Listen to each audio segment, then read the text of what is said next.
Hello viewers, আসসালামু আলাইকুম। আশা করি সবাই ভালো আছেন। তো আমি নাহিদ কুলবা ফেসবুক পেজ থেকে। তো রাত্রে অফিস থেকে আইসা খাওয়া দাওয়া করে ঘুমাই দিয়েছিলাম। তো প্রায় 9:30টার দিকে একটা কল আইছে, সাভার যাইতে হবে। সাভার নাকি এক রোগীর এবি পজিটিভ রক্ত 4 ব্যাগ লাগবে। তো আমি প্রথমে যেতে চাই নাই, তো এত রাত্রে আশুলিয়া থেকে সাভার যাবো, যেতে চাই নাই।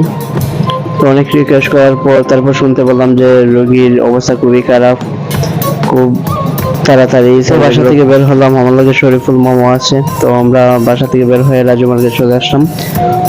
তো মামা অটো নিচে, তো একটু আগানোর জন্য। তারপর ওই দিক দিয়ে সিনচে বা কিছু একটা গাড়ি নিয়ে চলে যাব। তো আমরা অটো দিয়ে আস্তে আস্তে যাচ্ছি। তো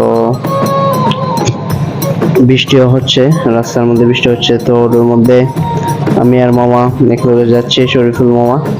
তো আমার প্রচন্ড ভয় করছিল, মনে মনে ভাবছিলাম যে ফার্স্ট টাইম রক্ত দিব, কি হবে, কিভাবে কি করব, মানে প্রচুর ভয়তেই আতঙ্ক ছিলাম। তাও মানে ভিতরে একটা সিগন্যাল দিছে যে আমার রক্তের জন্য একটা মানুষ বাঁচতে পারে, তো আমার রক্ত দেওয়াটা খুবই প্রয়োজন।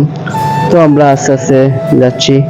তো অটো রিক্সাও প্রচুর স্পিডে ছাড়ছে বৃষ্টির মধ্যেই।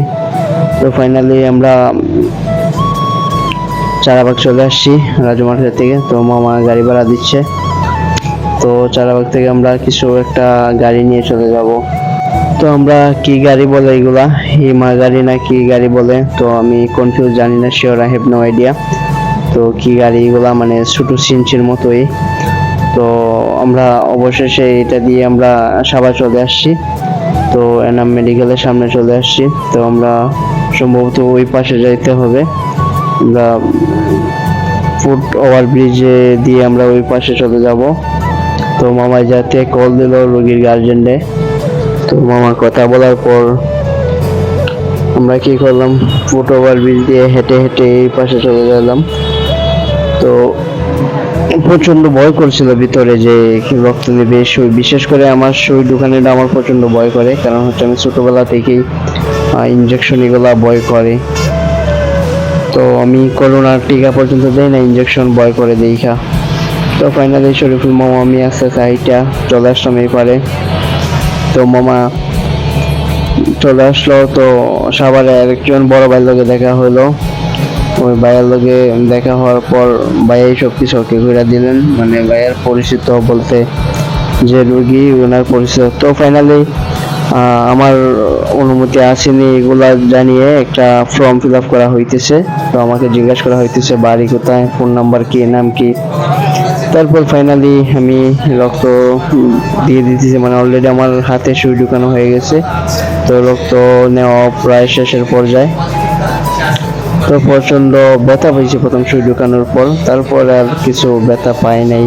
তারপর সুই বের করার সময় একটু ব্যথা পেয়েছি। তারপর আল্লাহর রহমতে তেমন দুর্বল হয় নাই, আলহামদুলিল্লাহ ঠিক আছে। তো ফাইনালি বড় ভাই বলতেছে আসো তোমাদেরকে কিছু খাওয়াই। তো আমরা 3জন রেস্টুরেন্টে চলে আসলাম।